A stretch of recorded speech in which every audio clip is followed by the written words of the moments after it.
to the republic for which it stands, one nation, under God, indivisible, with liberty and justice for all.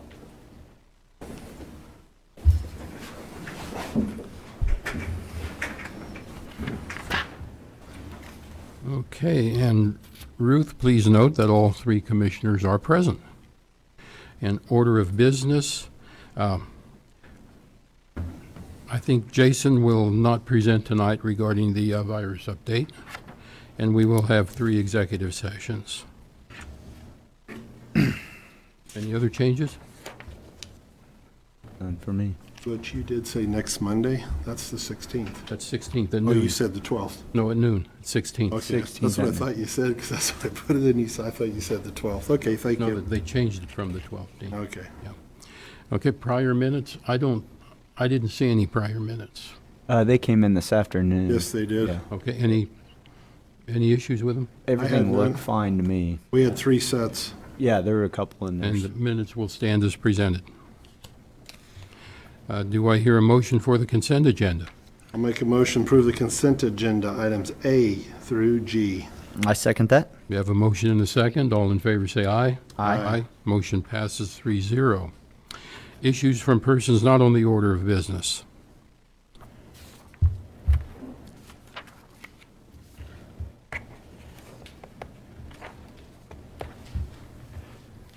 Good evening, Ed Harbin, Ellis County Sheriff.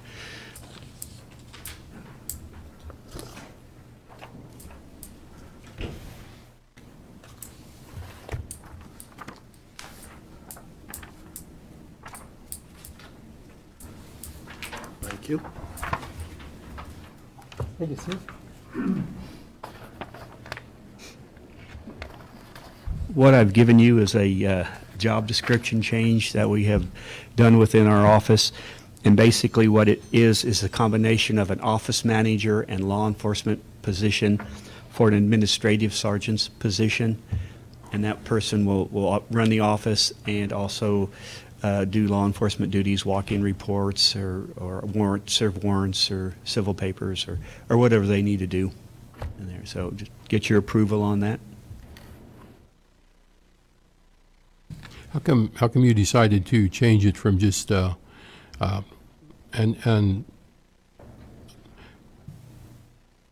to a deputy as opposed to just it was just personnel, it wasn't a deputy? How come you decided to change that, Ed? Well, with Sue Taylor retiring, that put the position open, and we thought it would be more efficient to combine the two so that there could be somebody in the office all the time, so we wouldn't have to call somebody in on off the street to come in and serve a warrant or a paper or take a report. It's just more efficient. Oh, okay. Efficiency. Yes. Makes it run better. When is Sue's last day? When your last day is? No, hers is December 26th. Okay. Okay. You guys are taking applications for this as soon as we're okay with it? We filled it within the department. Oh, you're filling it within? Yes. Okay. Very good. Yeah, it looks good to me. Yeah, I think so too. And in fact, we filled it. Perfect. So, Good. Thank you. You don't have to ask us for much permission of anything. just communication. Okay, thank I'll you. let you know Thank what's you, going Ed. on. Thank you, Ed. All right. Thank you.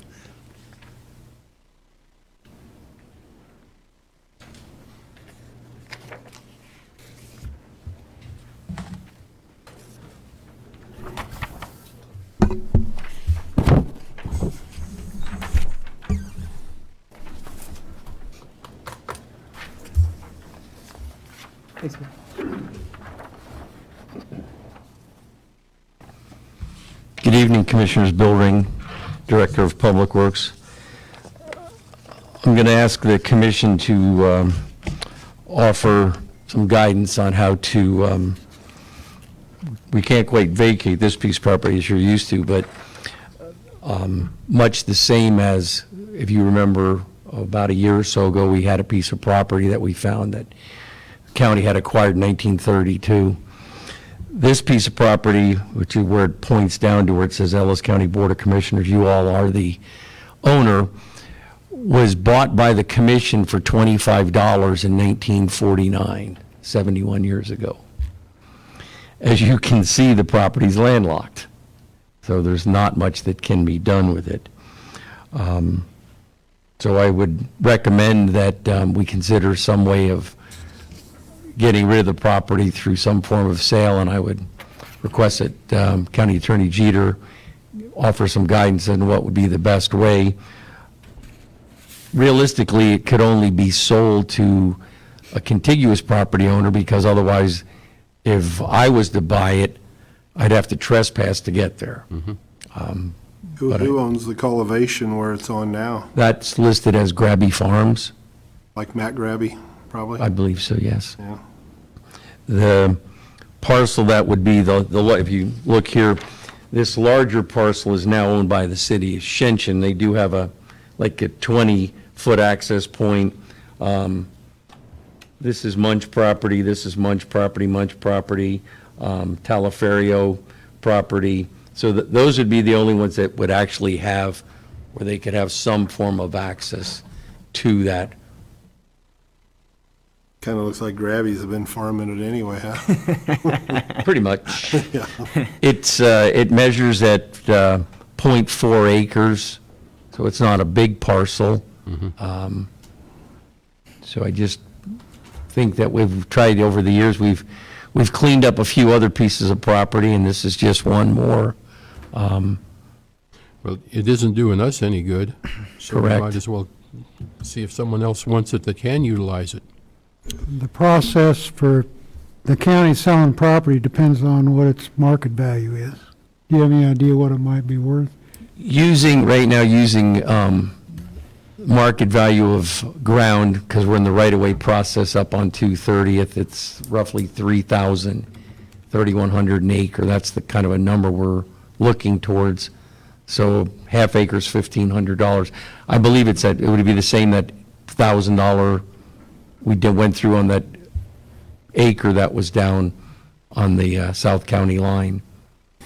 Be the same process. So on that, we sold it, but it was under, that we under sold to what the 1,000. gentleman had paid for he already paid for it, 800. Okay. So other than that, would it be something that we could either do a public auction, do a sealed bid? My suggestion would be sealed bids with the right to reject any and all bids and provide specific notice to adjacent landowners. Okay, that would work. We want to make it simple, but we want to also keep it fair, follow the law. See where it would come in at. Counselor Jeter, my question on this is roughly coming in at $1,200 if we get a 3,000 per acre mark on it. I know if we get under $1,000, then we don't have to do so much of the process, and we can choose to just sell. From the last time that we had an issue like this, would there be any savings to going that route this time? Not Okay. really. Pretty inexpensive to just Right. let them seal bid it? Okay. If it's less than 1,000, we wouldn't have to bid it out. We could just sell it. Well, that's what I wonder at that 1,000 or 3,000 more, an we acre. probably need to solicit bids and. But with multiple contiguous landowners, Maybe give them all a shot. well, that's, I would not want someone to feel that, that we offered it to so-and-so, Sure. whatever, and, I mean, you might bring in less, if somebody, but again, we've got the right to accept and/or reject any and all offers. So, if somebody offered $1 and that was the only bid, we don't have to accept it. Right. Somebody might have a little bit of bushel of wheat on there by the time they buy it. I'm fine with this. Yeah. Move forward with the sealed bid process. Yeah, Yeah, get her same done. here. Contact the adjacent landowners and, Oh, we'll let everyone know and send them a formal, notification of it, but I just wanted to kind of get some guidance if you thought that was a good idea, and, much the same as I said we did it with the Victoria Cemetery, but clean some of these things up that we really, Like you said, if somebody has a helicopter and wants to build a tiny house, they've got a good spot of land. and if it goes to a private owner, it will put some funds back on the tax rolls, so, Yeah. they don't have enough acreage for a septic system, so they couldn't do Oh, that. yeah, Mason's gonna put the kibosh on that. Yeah. it was platted before, so. Oh, we're good, okay. So, Okay, I'll follow up with Counselor Jeter, and we'll get that Okay. in motion, and then it would come back to you for approval. Okay. Thank you. Sounds good. Thank you. Thank you, Bill. Thank you. Okay, any other issues from persons not on the agenda? Okay. Commissioners, anything regarding the monthly financial report? I had none. No issues from me. Okay. Moving on, fire truck purchasing procedure. Darren?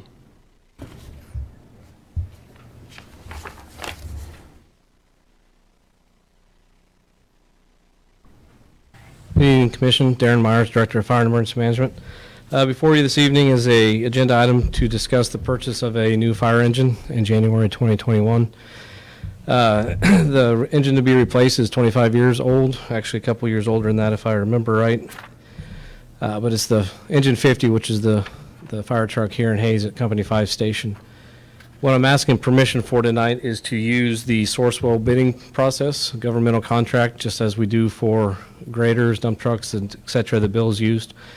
Be able to use that process and not really expedite it, but use the governmental financing or the cost of it, as well as going and working with one vendor instead of going out having to bid and design specs that, depending on how deep you get into them, could be up to 50 to 75 pages long.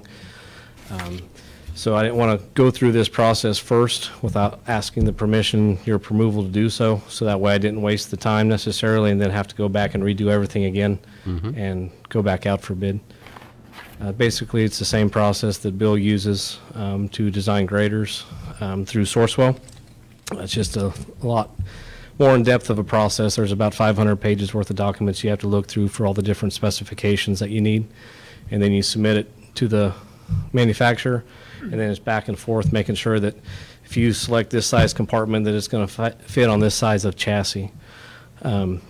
Speaking of that, one thing just to clarify, when most people think of a fire engine, you think of the custom chassis, all nice and shiny, expensive fire truck, and most of those new engines that you see in the cities, they usually run about $600,000 to $800,000 for one vehicle. Ours is going to be what you see basically the Victoria and Ellis fire departments, commercial chassis, not a custom, 4-wheel drive, mid-mount pump, a low budget model vehicle that's going to be minimum specs because we can't afford anything more, nor do we need most of those custom chassis. Dean can probably attest to it. They're unnecessary, especially in our world, in the county environment. So with that, I guess I'll answer any questions for you. And Commissioners, any questions? I think that Sourcewell's been a good option for us. I know Bill's used it a lot, so I think it's definitely something for you to look into, and it would definitely simplify the bidding process. And this isn't the approval to purchase it. We'll go through the specs, and they'll come back and forth, and they'll say this is how much the truck's going to cost, and then we'll have to decide, are we at or under budget? Do we have to cut anything? And then it'll come back before the commission, hopefully within the first couple weeks of January for approval, because the design build process is about a year. Okay. Darren, I just have a couple questions for you. Just in the sake of the taxpayers, notice, I know we have a note on here, but, what kind of issues are you running into with the 95? I know this is a budgeted purchase, but anytime we can hold on to something that's not causing us problems, we probably should. So it looks like it's causing you some problems. Yeah, I should have ran budget numbers to show you about how much we're spending annually on maintenance on it. Okay. I'll keep it simple. One of the most important things you need a fire truck for is to be able to pump water. Almost every single time that we draft, whether we suck water like out of a pond or a pool, and then be able to pump it onto a fire truck, we have to take it out to the shop to get plates welded on the manifold because the plumbing is becoming so rusted and corroded that it just pops pinholes. So if it just sits there in the station, it's just draining water onto the floor, and you need water in the fire truck initially to help put out a fire. So that's the main concern. Another concern is they don't really build the trucks like they do now. The truck that we have has two separate motors. one for the truck and one for the pump. Those aren't designed like that necessarily anymore, which is great. They run off more PTO style power takeoff type trucks.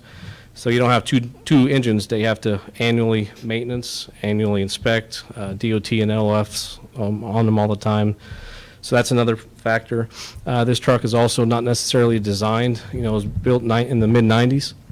Those trucks aren't designed to what the standards are today for the type of equipment that that ISO requires them to be on it. For instance, some of these trucks, you have to have ventilation fans on them to ventilate a structure when there's smoke in them or carbon monoxide, etc. The compartments aren't even big enough to house a fan, so we either have to buy a smaller, cheaper fan, or for instance, a similar one that we have out in Shinshin, we have the fan sitting on top of the truck, literally, because it doesn't fit inside the vehicles. The SCBAs that are purchased, we literally have to smash the door shut because the compartments aren't deep enough to hold the SCBAs. Newer style trucks, take them out of the compartment and put them in a clean environment, which is supposed to be back into your cab. That's another reason. And like I say, the maintenance is the biggest one. It's just starting to cost. Last time we did a repair on it about 3-4 months ago, I think it was about $1,800 just to go in there, find all the pinhole leaks, because when metal starts rusting out and corroding from the inside out, you patch it here, well then your next leak comes here, so then you patch it and then it's up over here. It's just a constant chase, and be expensive just to replace and redo everything that's in there. Okay. And then what's the other question I had? I guess it's a two-part question. What's the exit strategy for this 95? Is that to auction, or? That's what we've done with all the other fire trucks. We've put it on Purple Wave and sold it. We sell it as is. It's mechanically sound. I mean, it leaks oil. Dryling Field Service did a lot of work to it last year to get a lot of it's got an overpressure issue within the internal parts of the engine that it keeps blowing out the oil cap and leaks oil. But some departments use it for backup engines and reserve engines and such. That leads me to my last question, and that is the possibility of buying a unit from a fire service from, say, a wealthier county than us, or something that it cycles through trucks quicker than our county does. So I've went through. There's a couple different ones, and the easiest one that I can bring to mind is called Brandley Mountain. They're basically a retail resell vehicles. And you can put on, I think I'm on 3 different websites, so you can get, you want at least no older than a 10-year-old fire truck with this amount of hours on it, has to have 4-wheel drive, it has to have a mid-mount pump. You meet those specifications, and if they come within like 75% of what you're requesting, they'll send you, hey, we got this unit available. It's a used engine that somebody traded in, or it was a lease. And it's just like buying a 1-year-old pickup compared to a brand new. Once it's out there in the market, they're so expensive. I found one, it was about 3-4 months ago, they actually sent us, that was close. The cab wasn't the design the way it was need to, but it was still, I think they was asking $275,000 for a 2012 model. So that's the closest one I found. It wouldn't meet everything that we need, but it would suffice. But it's also 8 years old, and it had a lot of hours on it. And when you're looking at $275,000 for 8 years old compared to about $325,000, maybe $50,000 more for a brand new model with all the warranties, you're almost better off in looking like that. Not worth it, huh? Okay. Very good. And yeah, I printed them all off, and if you're ever interested, you can stop by and I can show you all the different. Very good. Usually about once every week or two, I'll get a truck that they say meets the specifications, and most of them don't meet the 4-wheel drive specification because they come from the cities that turn them over a lot more often, but a non-4-wheel drive just will not work in the county.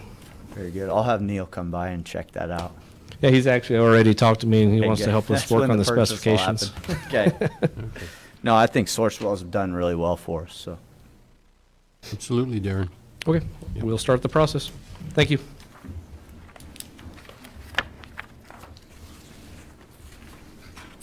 New grader purchase. Bill.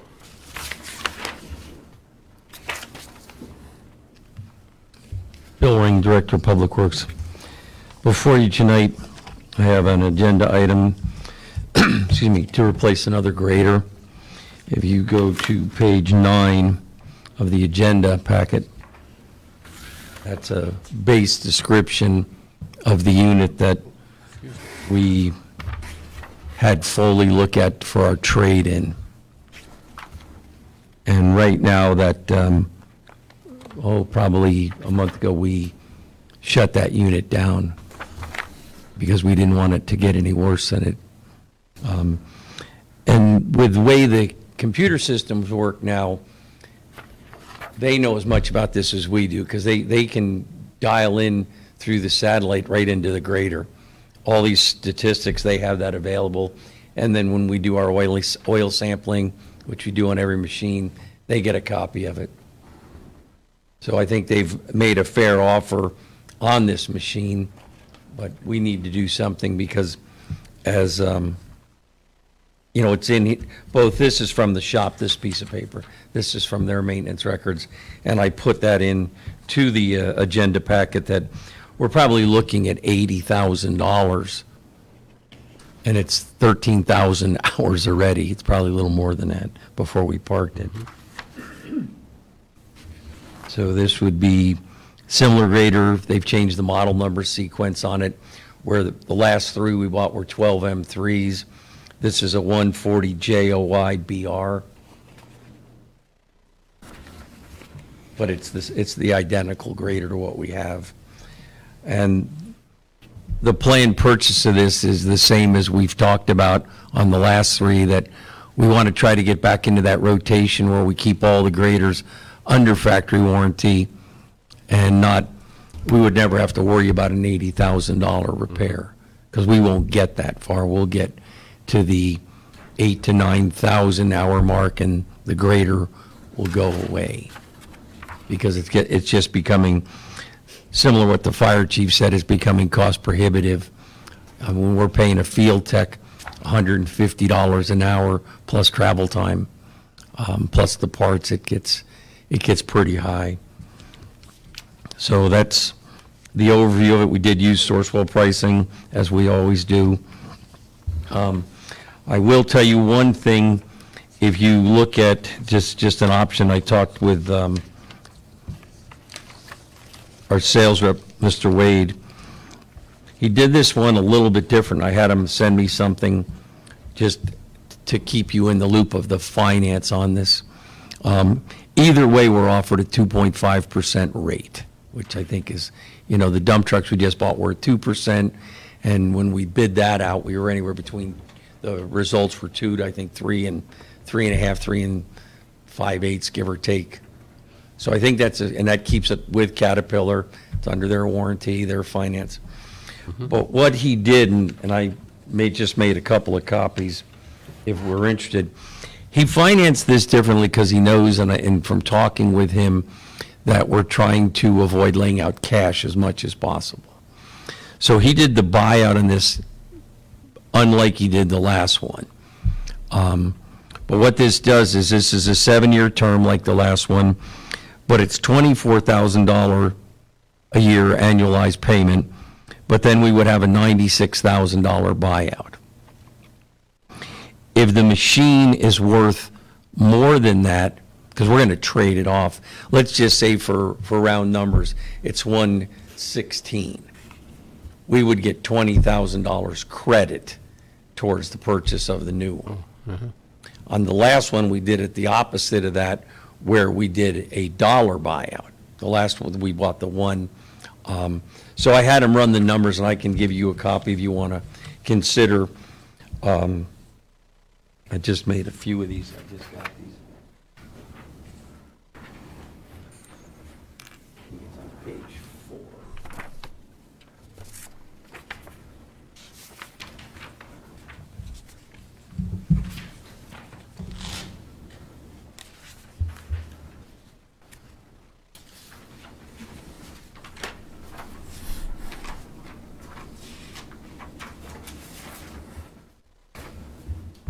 Either way, it's 2.5%. The top line is what he presented in our agenda item. The bottom line is where it's all the same pricing, but the annualized payment is $37,000, but then there's a $0 or a dollar buyout basically at the end. So if we want to save cash for 7 years, we can save roughly $13,000 a year and then have a buyout, or we can pay $13,000, we can pay the $37,000. The 12M we bought, without pulling the number, was like $35,000, and that's with the dollar buyout. So I just wanted to have now two choices where we want to try to keep control of our cash. We can go with what's presented, or if you would like to choose the other finance option, we can do that.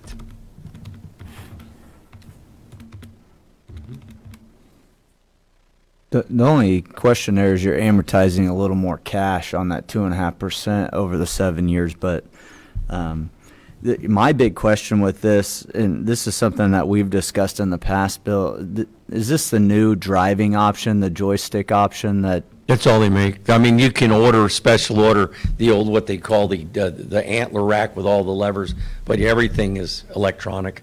Well, all the discussion at KAC was you're going to lose guys that'll want to run your graders if you don't get these options that at least make them so they're a little easier to handle on a long day of running them, where they do a better job of grading and I think upgrading to that kind of stuff is important when we talk about human capital and our struggle out at Road and Bridge to hire. Mm-hmm. So I think that's important. I mean, either way, they've got the comfort, what they call the comfort cab package. Okay. It's got the, the high-end seat, kind of like an air ride seat, a Bostrom seat would be in a semi. It's got air conditioning, heating, good glass in it. It's got tinted glass to keep glare down, things like that. It's got soundproofing in it to keep the outer noise out. So it's just strictly, the question I'm bringing up to discuss is, you want to spend more cash annually? Yeah. Or do you want to save some cash and then spend, I'd rather save the cash. I think saving the cash is important, especially since the word optional is in there. And so if they end up making a machine that's not worth $96,000, you let them take it. Mm-hmm. And move on, so puts a little pressure on them to have a good grader for you. Sure. And it's incredibly low interest, as we've seen here, so I think they're being good with that. As long as you think the trade allowance is good, I'm fine with it. They offered us $49,000, which is just, I think, $4,000 or $5,000 less than the last one. And if you read the condition of that machine, I think we're getting a very good offer. And we'd have to put $80,000 into the powertrain in this one to get even a functional grader. Right. I mean, it's all but not running as far as, because there's metal being picked up in the oil samples in the engine, transmissions at 80%, and they all do that with computers. So I said, they know that. I mean, they know where we're at. They know what's in the oil, and they're still willing to offer us a tick under 50 for it. I think that's a pretty good deal. And we're still in a good position on cats as far as our trade-in has been way better comparative to the John Deeres. Well, I had spoke to Commissioner Hislop. He had asked me, we actually have another grader we need to replace. And the reason I didn't bring it tonight is the trade-in would be a Deere. And historically, we're going to see $12,000 to $15,000 less on the trade, and I haven't had time to get Cat to come out there to look at the trade, and I didn't want to say, well, we could, I wanted to get a more accurate picture. The 49 is a guaranteed number, but I mean, the Deere could bring 32, it could bring 37, but I know it's not going to bring close to 50. So Last one, I think, Bill, there was 25,000 difference. the last one was a chunk of change difference in trading it off, so. Yeah, it was 25,000 difference on the last one. So and we'll get that and come back to you with it, but I wanted to give you accurate numbers on the second one as well. Commissioner, any questions? I have none. I already read through it also. Do I hear a motion? I move the commission approve the purchase of one new 140 JOY-BR Caterpillar grader from Foley Equipment for $235,045.50 with their lease purchase option at 7 years for $24,277.83 a year. This would include trading in the 2008 140M grader. I'll second that, Butch. We have a motion and a second. All in favor, say aye. Aye. Motion passes 3-0. Thank you, Bill. Commissioners. Thank you. Okay, the next item would be to discuss protocols for the upcoming jury trial. Amanda.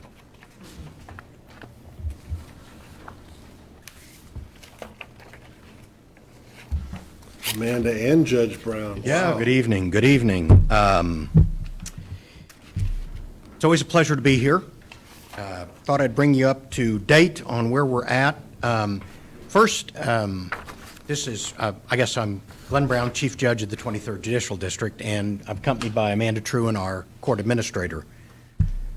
When I came to advance vote here a few weeks ago, a citizen was in front of me in line, and he said, "Hey, are you guys open for business yet?" And I said, "Well, yeah, as a matter of fact, we are." And he goes, "Oh," he says, "well, I've got a case I want to file, and I didn't know you were open." We're open. I just thought I would, as a point of information, I asked Amanda to run the numbers. Since March 18th, when the COVID crisis first hit, to October 31st, we've had 3,350 hearings. Last month, the month of October, we had 505 hearings. Trust me, we are open.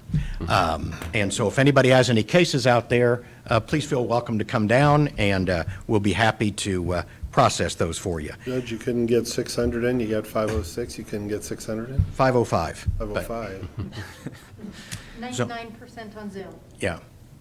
Yeah. We do them by Zoom because of the COVID. They work quite well.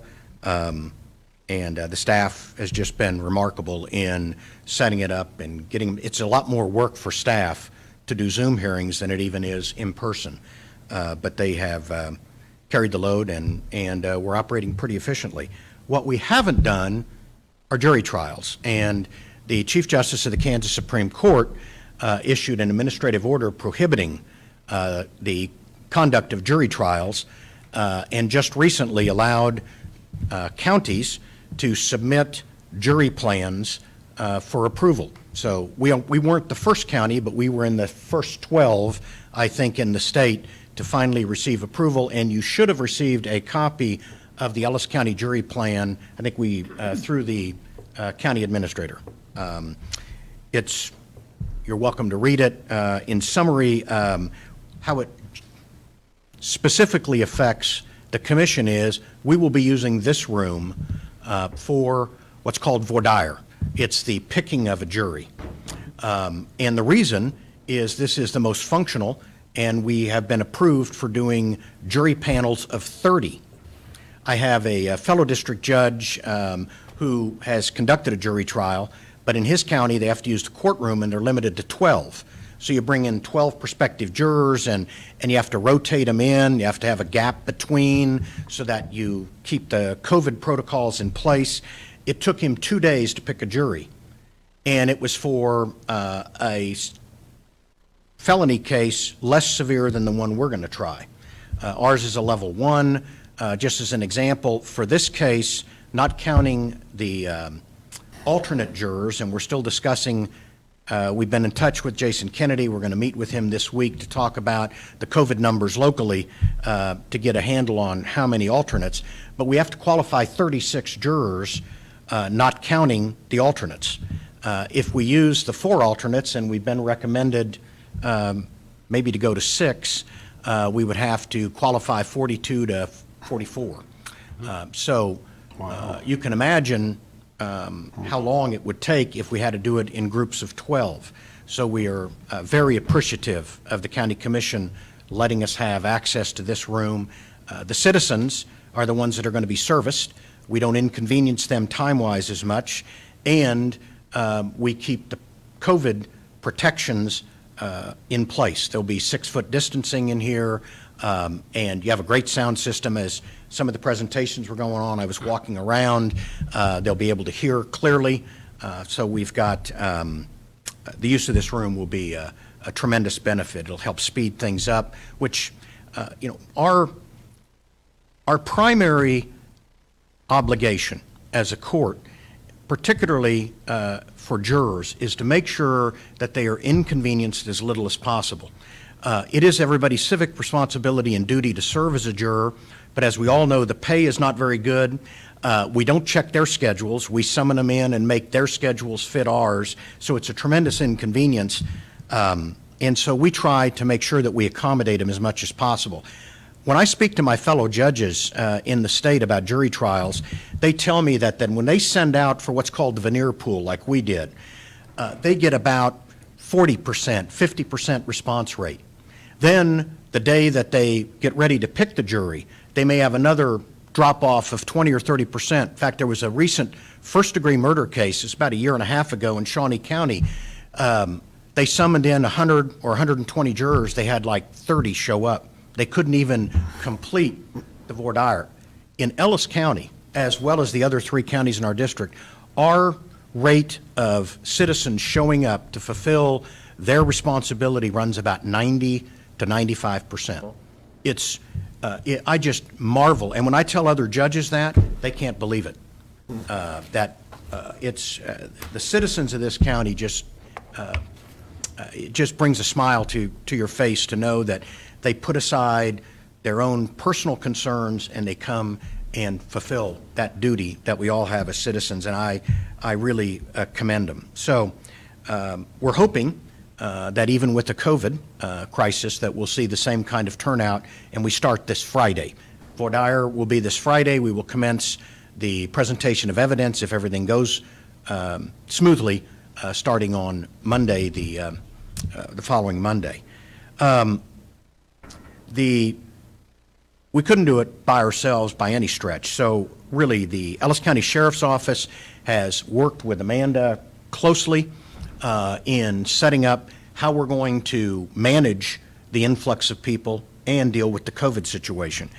So my thanks to Sheriff Harbin and also to Sheriff-elect Scott Brown, and we'll be meeting with them throughout this week to make sure that everything is fine-tuned and all questions are resolved. The goal is to bring the prospective jurors in here without in any way interfering with the county business upstairs. So we will be able to accomplish that, I think, without any inconvenience to the other county offices in the building. We'll be bringing in groups of 30. We are staggering them out. The first group will be at 8 o'clock in the morning on Friday, the second group at 10:30, the third at 1:15, and the final group at 3:30. We're hoping to get done with the examination of the jurors with enough time to get those out of the building before the next group appears, although we'll be using a texting system. So the jurors, for instance, at 10:30 will be told when you arrive at the county administration building, stay in your cars till we text you to enter the building.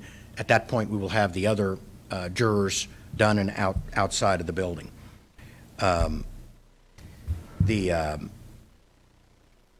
We just today asked Bill Ring with Buildings and Ground to help in setting up what will be our jury room. As you know, when we redid the courthouse, we built 2 jury rooms on each of the floors, and they've worked quite well pre-COVID, but everything's changed now as a result of the pandemic. So courtroom 4, what is commonly called the municipal court courtroom, will be the new jury room. That will where the jurors will assemble. That's where they'll do their deliberations, because it has enough space that they can all maintain 6-foot distancing. We don't have that luxury in our jury rooms. So that's where we'll be set up. And because we don't have the staff, Bill Ring has graciously agreed to have some of his employees come up and help us set up the room. The IT department has been working with Amanda. We'll be working with them on setting up some things. For instance, I've advised the county attorney that historically, when you have witnesses, you bring the witnesses in and have them stand up in front of the prospective jurors. Because a lot of times they won't recognize a name, but they always remember a face. When I prosecuted cases, and I would always have law enforcement officers show up, because I said, you may not remember the law enforcement officer's name, but if you had contact with him, you'll never forget his face. And many times people say, oh yeah, I know him, and I don't think I ought to be on this jury. So we've asked him, for instance, to bring pictures we will load on the TV, and he will then show pictures of his prospective witnesses so the jurors can see them and let us know whether they have any conflict in serving. So the IT department has agreed to help Amanda in getting that set up. So there's a lot of work to do, but we are keeping our fingers crossed and hopeful that it'll be a success, because I think this will probably be the only jury trial we have in this calendar year, but I think between January and March, 27 juries are scheduled because of the backlog due to the administrative order. And almost all of those are criminal cases, and because our judge-elect is the former Ellis County attorney, they will be my cases that I get to try. So, anyway, just so you know, it's If you do one a day, you'll get that done in yeah, 5 weeks. Well, this jury trial that we have starting a week from today is scheduled for 7 business days, the whole week, plus if we need it, the Monday and Tuesday afterwards. Now, I have a reputation for making the attorneys move along and not take unnecessary recesses. Bill Jeter's tried these kinds of cases when he was county attorney, and some of the judges in the past would take lots of recesses, smoke breaks or whatever. We keep things grinding along, and again, for the convenience of the jurors, and so we're hopeful to get it done. Same thing with jury selection. In this case, and we will use this in every case now, we use what's called a special jury questionnaire. So it's particularized to this particular case and will be in the future. So we identify in there witnesses, we identify in there the attorneys, and hopefully the lawyers, when they're doing the examination of the prospective jurors, don't ask a lot of those same questions. So each panel, we're expecting them to be done in about an hour and a half, where sometimes voir dire used to take forever. And I've cautioned the attorneys, don't think you're going to get away from asking them the same question that's on the questionnaire. Keep them specific so we can keep things moving and that we can get a fair and impartial jury. Finally, if you get a chance, please come by and look at courtroom 3, the main courtroom in the Ellis County Courthouse. It is now what I call the COVID courtroom. And I have to thank Rich Dinkle and Jeremy Huxman.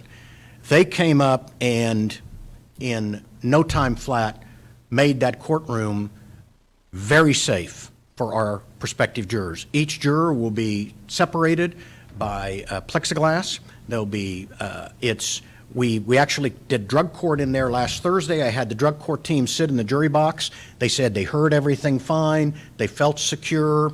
And I would welcome you to come up and look at the courtroom. I think you'll be amazed at the job they did. It's just outstanding. And I was worried sick it was going to take us forever to get that room done. And Rich kind of took over, and Jeremy was very efficient in what he did. And in no time flat, courtroom was done, and it exceeded all of our expectations. So I appreciate very much their efforts, likewise, in getting it ready. I think you'll, if you see it, you'll be surprised. But if you go up and sit in some of the spots, you'll also be amazed at how safe you feel from the effects of this pandemic. Any questions? Sounds like you got a great plan. Absolutely. Yeah, thanks. How are you guys handling the speedy trial aspect of our law? It's a good question. The Chief Justice has legislative authority to suspend that statute, and she has done so, and it remains suspended. Okay. So that's how and that's under the statute, if you're in jail, you have to bring them to trial within 150 days. If you're out of jail, within 180 days of arraignment. But that's been suspended by the Chief Justice. And she has told us that she does not intend to lift that anytime soon. The backlog of jury trials, if you think we've got a lot with 27, you ought to hear Sedgwick County, Shawnee County, Johnson County, because nobody's been able to have jury trials until just within the last month. And crime probably did not go down during the middle of a pandemic, huh? Correct. Okay. And just, we had a lot of jury trials in the works prior to the suspension. So not only do we have the new cases, we have the old cases to catch up on, and we're quite fortunate here.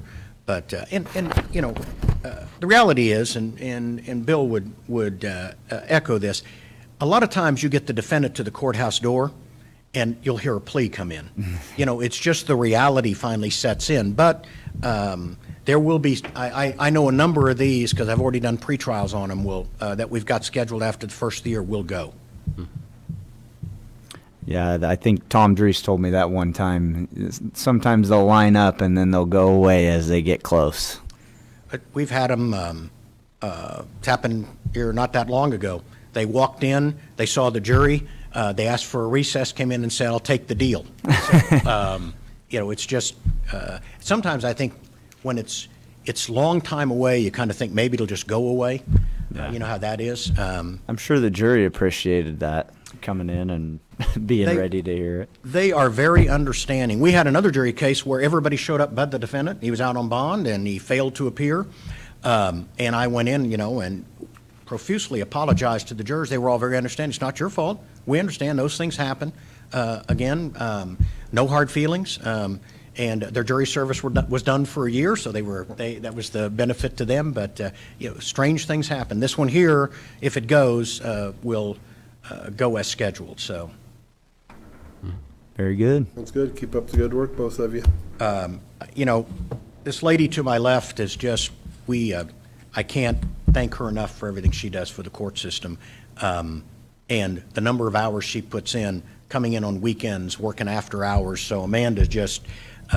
We have a very good reputation as a court system, and she deserves a lot of the credit, along with the rest of the staff. My administrative assistant, Sandy Sheck, has been, you can't, she's been handling all these phone calls with jurors, and we've had, of the jury, we sent these questionnaires some time ago, and they're calling each one individually to tell them the time. We've had a couple of them that have now informed us they're in quarantine. We have one positive for COVID, and so she's dealing with all those phone calls as well, and she does it with a smile on her face, and she is another one just. And Linnell Gutchock, our court reporter, isn't just a court reporter. She was up cleaning we got all the plexiglass in, and Linnell's the one that went up and cleaned it all and got it ready to go. So she's a trooper right along with the rest of them. So I am extremely proud to be associated with those folks, as well as the cooperation the county commission has given us. The help that you've extended has been tremendous for the courts. Amanda, you might know this, but the county was able to purchase a sanitizing machine. Do you guys able to utilize that? I'll let her talk. Okay. We do. There's actually a couple. The court has possession of one. It looks like a Ghostbuster gun is what we call it. It will be down here with us on Friday. It sanitizes in 10 seconds. It's an electrostatic gun that Greg Erbert with Buildings and Grounds was able to secure something that within 10 seconds is disinfected. So we can do this entire room in a matter of a minute as opposed to longer. Other protocols we've put in place, there will be bathrooms secured, the plexiglass. There was an air filtration system, I believe, that was purchased with some of the CARES funding. The plexiglass, a portion of our plexiglass was purchased with CARES funding. Without that CARES funding, this would have been coming directly out of the county's budget, so that helped us tremendously. We did go over. We did have to install more plexiglass than expected, but it's for the safety of the citizens, and we're very excited. Well, those machines were one of the things I scoffed at, so I'm glad to hear they're getting some use in the CARES Act. We have to, anytime Judge Brown takes a break, he had a couple all-day divorce hearings in person recently, which would normally take quite a while to clean the entire courtroom. It's done like that, which for staff time, because we are still at half staff, where half staff is working at home, the other half is working in the office. So it has helped us tremendously. So thank you. I clean the witness chair and the witness stand, and I've gotten quite good at it. I can get up and do the cleaning, and then I go back on the bench, so. But most importantly, this room, it truly would have been, it's going to be an expensive trial, but it would have probably doubled in costs if we would have went 12 at a time. It would have been 2, possibly 3 days. So this room was a huge benefit. And Jason Kennedy, I can't say enough. He has helped us, answered multiple phone calls from me today and the last couple of weeks. He had to sign off on that plan that the Supreme Court approved. So. Yeah, I forgot to mention Jason, and I was very remiss in not mentioning his. In fact, I have a meeting with him Thursday to talk about final protocols, and he's just been great. I just can't say enough about the help he's extended. Well, we never really packed the house in here for these, but you guys got all the room in the world. Just because this is being broadcast, voir dire is not going to be open to the public. Right. The only people allowed in this room are jurors, court staff, and attorneys and security. Everything else is going to be live streamed on Judge Brown's YouTube page. He has kind of become a YouTube star. I believe he had about 5,000 views last month. So with the help of County IT, it will still be open to the public, but on YouTube, the actual jury trial will also be broadcast on YouTube. That is how. The jurors' faces are never shown. Never shown. Okay. During voir dire, nobody will see the jurors. They might hear them, and the jurors will all be identified by number to keep their anonymity as protected. So we have paddles ordered, and so they each have a paddle at their chair. So if they have a response, they'll hold it up, and the attorneys will say, number 27 has a response, rather than Mr. Smith or Ms. Jones. They'll just be identified by number. Well, it does sound interesting. I might have to get some popcorn and sit and watch some court in my shorts. Watch, I believe Commissioner Hazelhorst has watched quite a few of our hearings, so he's. I'm pretty impressed with Judge Brown and Judge Flax. They do a fine job. Yeah. Judge Flax will get on you, though, I think, if you don't show up in the right attire for his court, from what I've heard. He's very particular about enforcing the dress code.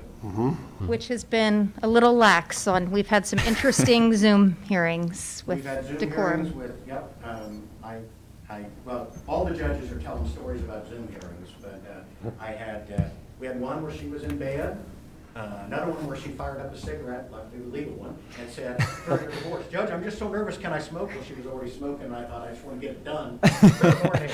So we've had, I think Judge Flax had one that was in bed also, so.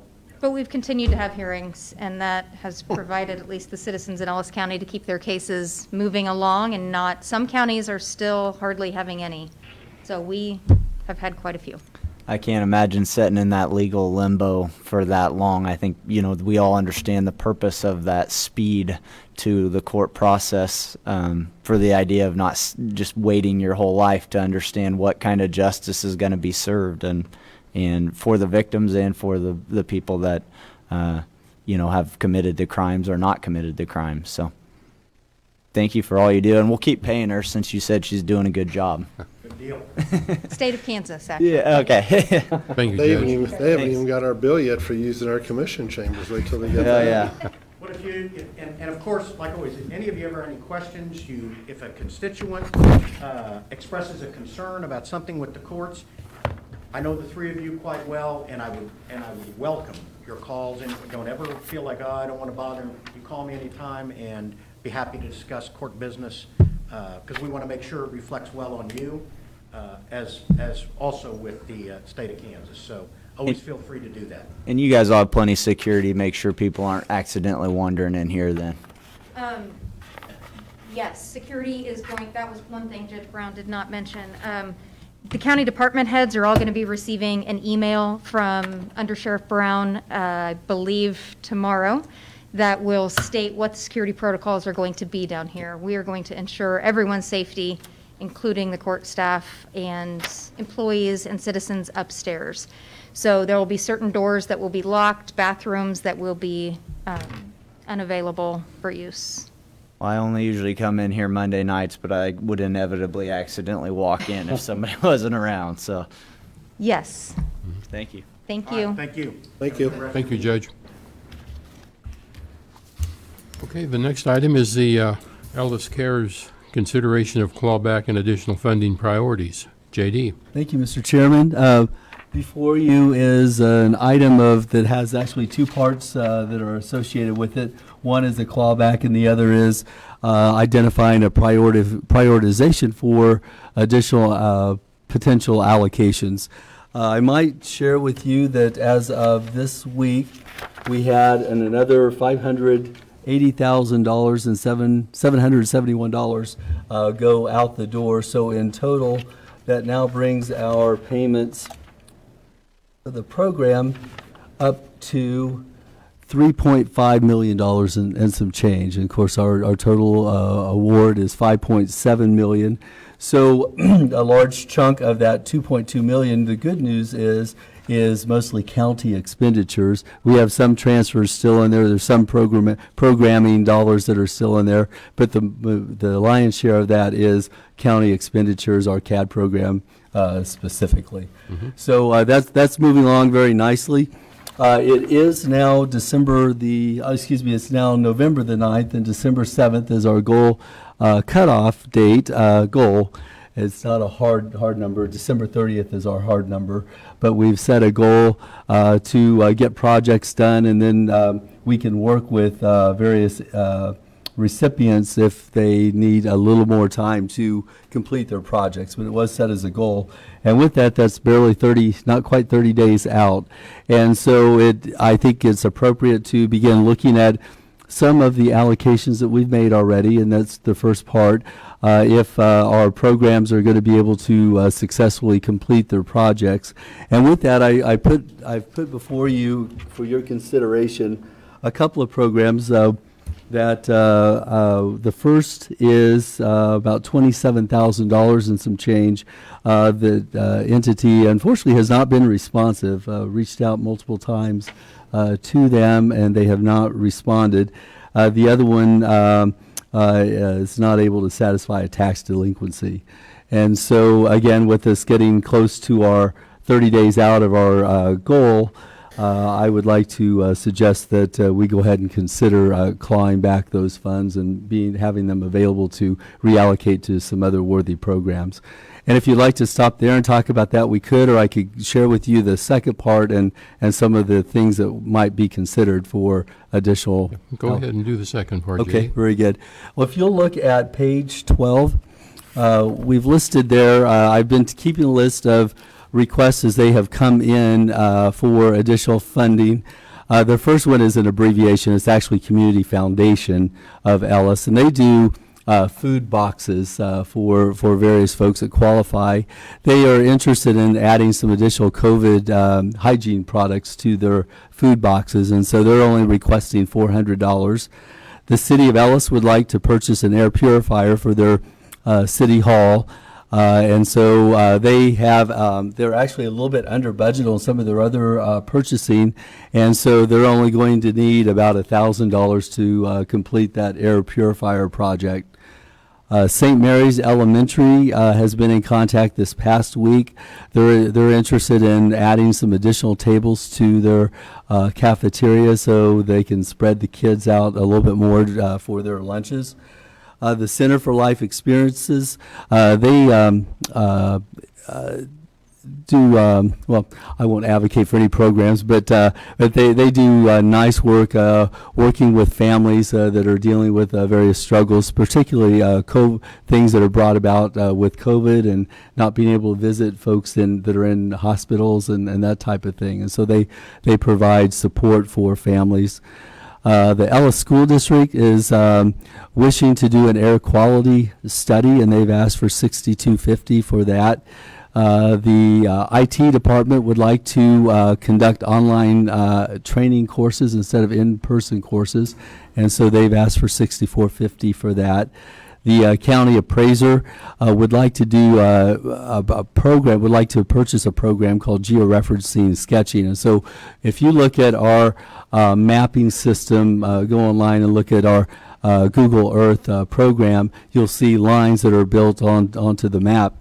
And the unfortunate thing is that the lines don't match up to the actual structures that are on the properties. And so this program would align all of those sketches.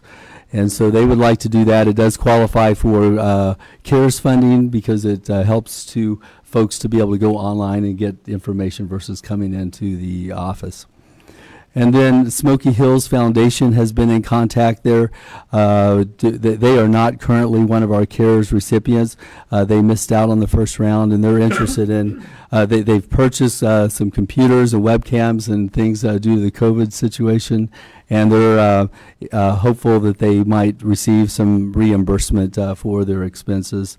And finally, Ellis County Corrections they're required to, because of COVID, to purchase different types of tests that they would use, and they're asking for assistance. $20,000 was their goal, but they said that they would be appreciative of anything that we could spare for their program.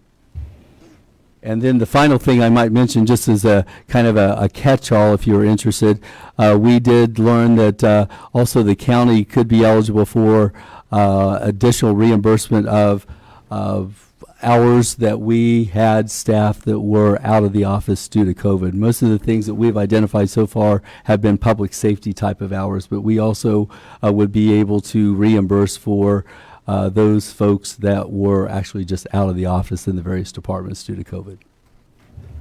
And I was hopeful if you would be so agreeable to that perhaps you might go through that prioritization list and provide me with your guidance, and then as funds are available, we could go ahead and we could allocate those to those funds. At this point, JD, you have $37,000 and some change here for available funds. Is that correct? That's what we projected. That is correct. Your fellow commissioners, as I looked at this list, we have $37,000 available. That list comes to $54,000, which means there's a deficit of $17,000 on there. We could fund everything on that list with the exception of Ellis County Corrections. With approximately $3,000, we could fund them at this time. And then if additional funding come in, we could put it back into Ellis County Corrections also. But we could fund everything on that list without having to look at trying to prioritize things. I know Amanda did share with me on the corrections that I guess that is a big deal for them because as more people get picked up, they need to do more testing, obviously, but we could get more funding to put into that, too. That'd definitely be an option. So we could leave the corrections as, so the top ones could be funded, and then whatever's remaining as more funds become available, we could put more into it. Could just put more into that, too. Okay. JD, do you have any idea of, any other organizations that might be, looking at additional funding or have reached out about the possibility of additional funding? I mean, I'm a part of a couple organizations who have said, well, there's a couple things we could do, but we probably don't know that funding might be available. I assured them that there would probably be money available, but I don't know that we've ever given a public notice that we have monies available. Yeah, I mean, I'm kind of in line with you. I don't have a problem with funding all of them. I have a few questions, just so that we're spending it in the most economical way. And maybe, Mike, can you talk to us about this IT trainings and why they're a little more expensive or less expensive, or what they are? Usually county stuff I kind of nod at anyway, but at least give us an idea what that is. Good evening, Mike Leiker, IT Director for Ellis County. Yeah, the training that we're looking at isn't anything out of the ordinary. We just haven't ever had the funding to do it, okay. Online training. It covers a broad spectrum of training, including, it's mostly geared for IT, but it can be expanded to the users if we can adapt it and use it for user training as well. But it gives us the ability to go beyond Google and YouTube for our training. It's been, well, you guys have been instrumental in keeping people away from each other during this thing, as the court system can attest to. So, okay, that's what I wondered. I just was wondering what cost what it did. So, yep, that's it. Commissioner, if I might answer kind of the first question that you had asked, which was the notice. So, at the last commission meeting, I had mentioned this, that we'd have it on the agenda. I did a couple. This started out being a list of 7, and 2 were added this last week after that meeting. We have not done a public notice. We have extra monies we can do whatever you like, but at this point, we don't know if we will have more money, how much more money we have. It's possible we will. We just don't know. JD, I got another question for Yes, you, sir. too. When I look at this list, probably one of the things that jumps out at me is, if it's really necessary, would be an air quality study. Have other school districts done them? Yes. Okay. Is it a necessary issue to do? That's probably in the eyes of the beholder, I suppose, that they're trying to figure out if they have proper air circulation to help to keep the virus at bay. That's one of them that jumped out at me as well. I was sitting here, the oral drug tests, I'm not sure how important they are. I can make a few phone calls from the committee that I'm on and the meeting we had this morning, but I'd hate to cut them way down if we thought an additional $6,000 would be better spent on that. It looks like all these things are relatively easy to complete in time.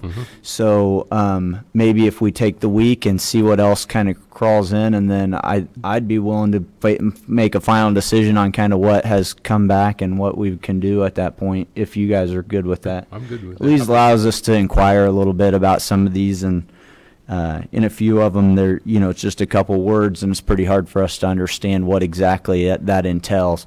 And an air quality study that's over $6,000, when we just had a vaccine that said 90% efficiency might be going out for this disease, might not be as big of an issue for young kids. So we hope anyway. That was my biggest question. The other one I had is for the Center for Life Experience. I would really like to see that to go from 2 to 4, because I can tell you I know a lot of people that was related to people in rest homes they never got to go see, and they're really struggling with the loss of that. I could agree with that, Dean. So I would really like to see the Center Life Experience go from 2 to 4, and that air quality study I struggle with. Well, I think that we all know that mental health has taken a huge toll, and we've been willing to fund that direction, and I think the Center for Life Experience does some great things. So I'd like to see that be changed. interested in that. And they might have to make a formal request on that, though, JD. Yeah, they've requested 2. I'm sure they would be happy to change that number. Yeah. I'm guessing they won't turn any money down. I also would like to possibly pull 1,000 out of the appraiser and 1,000 out of the Smokey Hill Foundation and move it down to the oral drug test. I could do that, too. Because I know Amanda said that was huge for them, Well, being overwhelmed with that.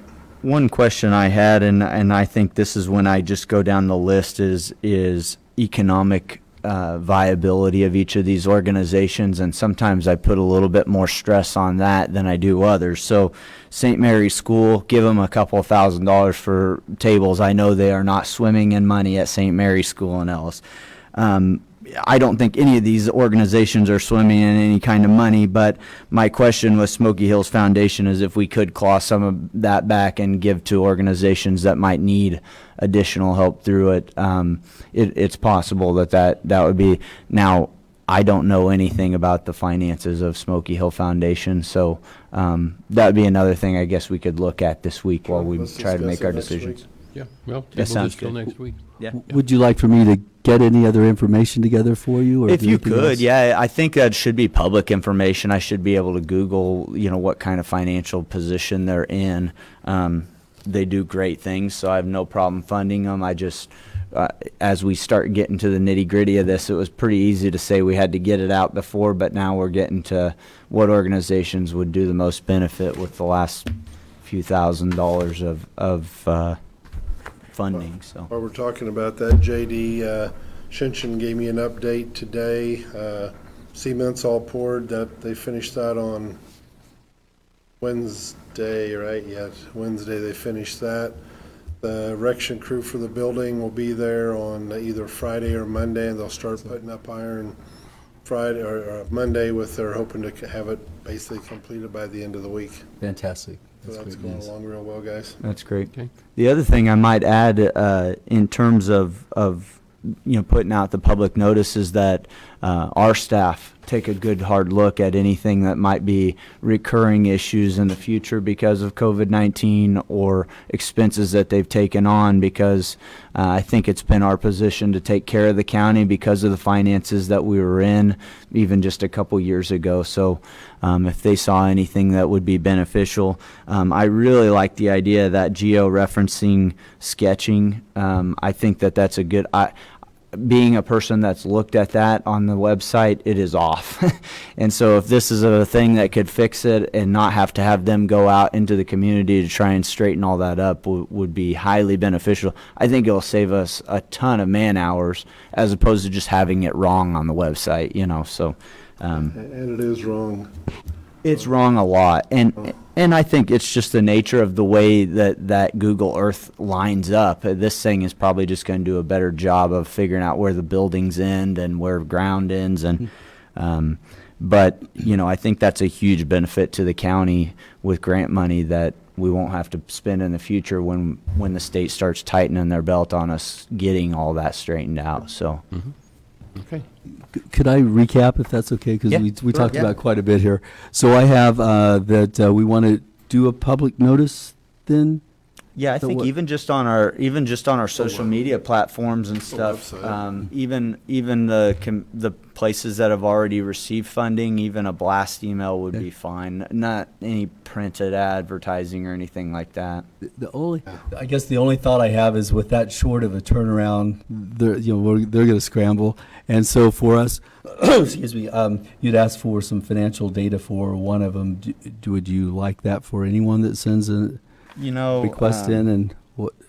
I don't think we need financial data on any of them. I think any of them that I was interested in is probably going to be publicly available online. Okay. So I'll do that looking on my own and maybe report back what situation I think they're in to you guys, if that's okay. And then, if I could, a couple more follow-up questions, because we've had to go through quite a bit to get these ones that we did do the awards to, and they have to be based upon our program is set up for loss of revenue or for projects that they're going to do. So we would need them to demonstrate one way or the other what it is that they're going to do. And if that's okay, I'll make sure we include that language in it. And I think there's some great ones on here, a COVID hygiene type of thing that goes in those food boxes at a $400 rate. I think that does a lot of service to the community of Ellis, and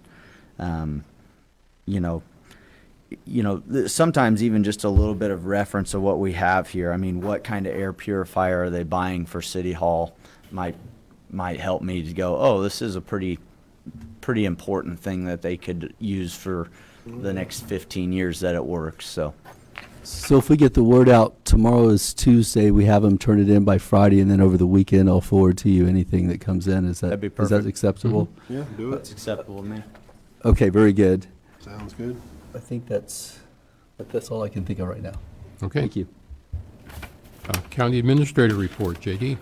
Okay, well, I probably talked enough a moment ago. I will mention that we are dealing now with COVID as it hit inside of our organization in various departments, and we are dealing with that. I won't go into details, but we may be a little thin-staffed here and there from time to time as we move forward. That's all that I have tonight. Okay. County Commissioner Reports.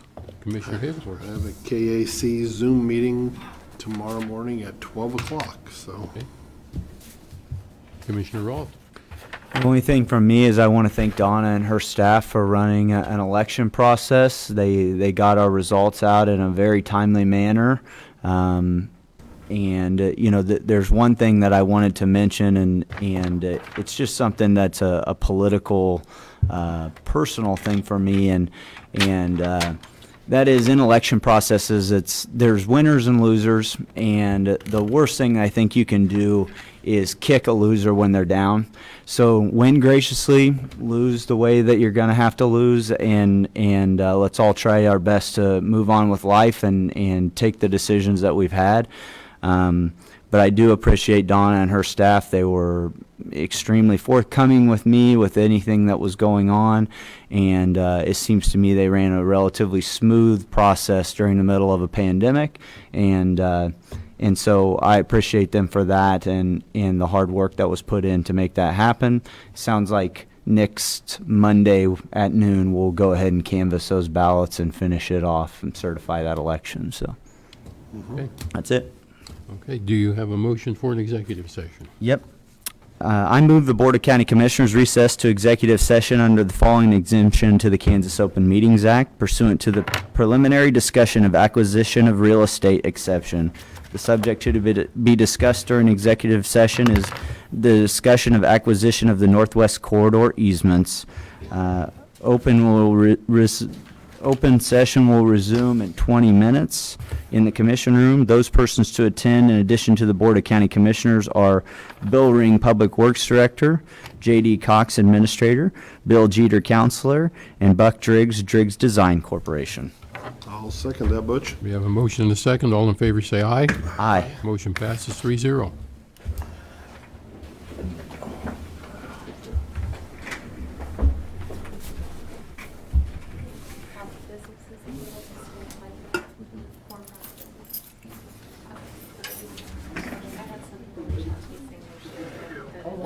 Good, you?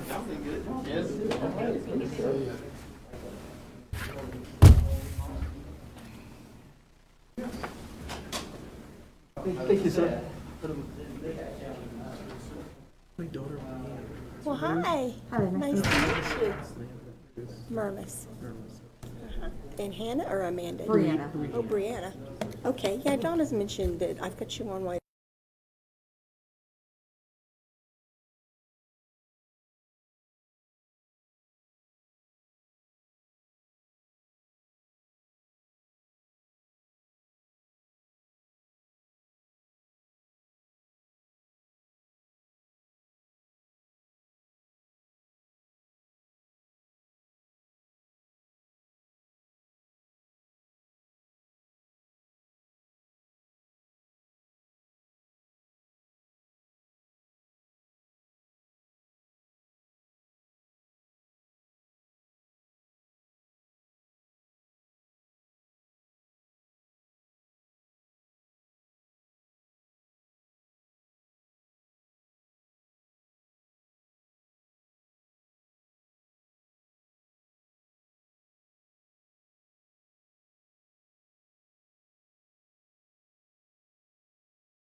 No action taken. I make a motion, we go into executive session for 20 minutes to discuss non-elected personnel issues. In the meeting be the Board of Commissioners, Counselor Jeter, and J.D. Cox as we ask for him. I'll second that. We have a motion and a second. All in favor say aye. Aye. Aye. Motion passes 2-0. Okay.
action. I'll make a motion, we go into executive session for 10 minutes to discuss non-elected personnel issues. To be included is the Board of Commissioners, Counselor Jeter, and Mr. Cox. A second, I'm sorry. Have a motion and a second, say aye. Motion passes 2-0.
session for 15 minutes to discuss non-elected personnel issues. Those included would be the Board of Commissioners and Counselor Jeter and Darren Myers. I second that. We have a motion and a second. All in favor say aye. Aye. Aye. Motion passes 2-0.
And there's no action, and the meeting is adjourned at 7:32.